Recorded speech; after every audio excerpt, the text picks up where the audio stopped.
Hey, you play Dungeons and Dragons, correct? Mm-hmm. Sweet, so I was kind of wondering if you could teach me how to play. Oh. Yes, I've waited for this moment for a while now. Well then, I won't keep you waiting any longer. Great, so you want to learn how to play Dungeons and Dragons?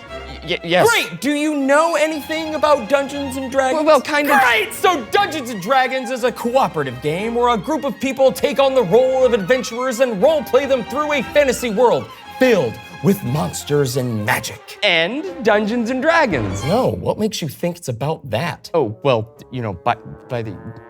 Never mind. Okay, listen, I have one rule, and that's keep stupid questions to yourself. Anyway, as you role-play your character through Dungeons and Fighting Dragons, you'll soon come to realize that the adventure is just a collaborative narration told by the imaginations of the entire group. So the entire game is played in our heads? Yep. So why do people use minis, terrain, and maps? Because some people don't like using their heads. Oh, okay. So what you're saying is it's not all in our heads and you're a liar. Your mom's a liar! No, she isn't. So, what does the average D&D game look like? Well, your average group is made up of like 4 to 7 people. One person leads the game while the others interact with the game. And the usual group plays for about 3 to 4+ hours at a time. Hey, calm down. Your game will usually get canceled because of last-minute scheduling issues. And now, before we go into any of that, we need to decide which of the 2 roles you're gonna be. So, are you a player? Oh, I haven't gone on a date in like 7 years, so no. Well, if you were a player, your role would be to make a character, team up with other players, and go on an adventure. And the second option? The Dungeon Master. They build the adventure, guide the story, and interpret the rules.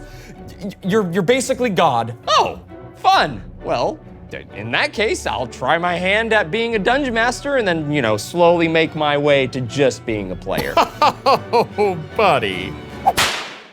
You're trapped in this role forever. What is it? You just said I was gonna be trapped as a DM forever. No, I didn't. I said I was gonna show you the rhythm of play next. Okay, great. And how you will never get to experience the joy of being a player ever again. So, D&D's rhythm of play goes something like this. The DM describes a scene. Players describe what their characters do. The DM then narrates the results of their actions. Now, before I go any further, do you know what dice are for? Collecting. No, I might have skipped a few steps then. In D&D, our dice are used to determine our actions, decisions, damage, and they're also good for... No, I'm gonna stop you right there. Come on, spit them out. I didn't want to eat the stupid dice anyway. Don't worry, the temptation to eat them becomes harder and harder every day. Oh, thank goodness. The game asks you to have, use, but not eat 7 different types of dice. A D4, D6, D8, D10, percentile, D12, and a D20. Besides the percentile die, the D4 up to the D12 are mainly used to determine attack damage. The D20 will be the main die you roll throughout the game. No. It's not that one. It's the one next to it. There you go. The main shtick of rolling is seeing if you can meet or beat a difficulty check, also called DC. So if a Dungeon Master says, I need you to make me a roll. The DC is 13. You need to roll a 13 or higher on your D20. Nope, that's the wrong one again. It's the other one.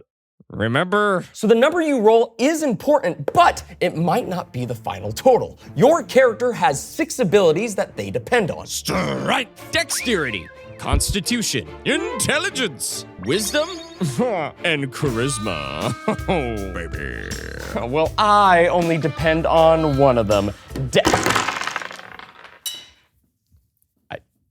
I depend on none of them. Your abilities have a score to them. That could either be positive, negative, or you receive no bonus at all. Like my dexterity? No, like your charisma. I told you that in private and in confidence. On top of that, your character also relies on being proficient. Proficiency gives you another added bonus to your rolls, most commonly used by skills, weapons, and casting spells. That was a lot of information you just gave me. Could you please provide an example? No!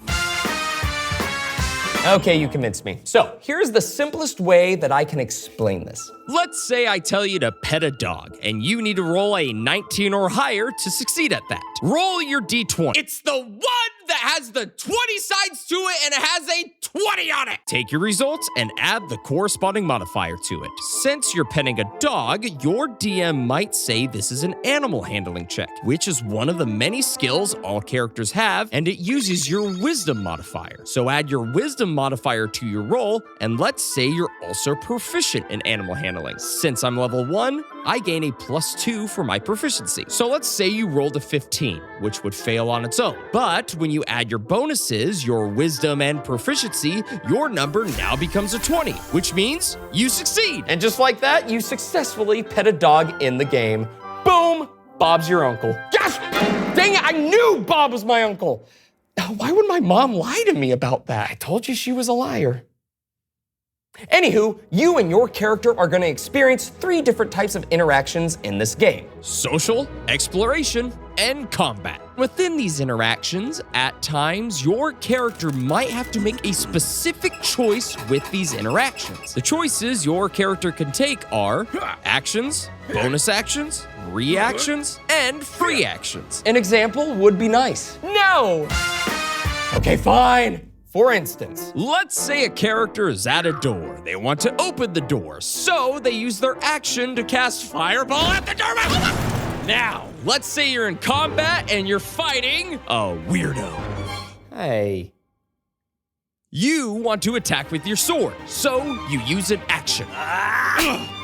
Then, to assert dominance, you use your bonus action to drink a healing potion even though you are already at full health. Now, it's the weirdo's turn and they attack you, but you still have a reaction you could use. No! Which could make the attack miss. No, I do not consent. Okay. Okay? Okay. Okay. And there you go. So that's how you play Dungeons and Dragons? No. That's how Dungeons and Dragons is played. Wow. Well, I'm gonna have to rewatch this video a couple more times. Well, you're in for a treat if you keep coming back, because next week, I'm gonna teach you all about Dragonborn puberty. Dragon? Next week, my child. Next week.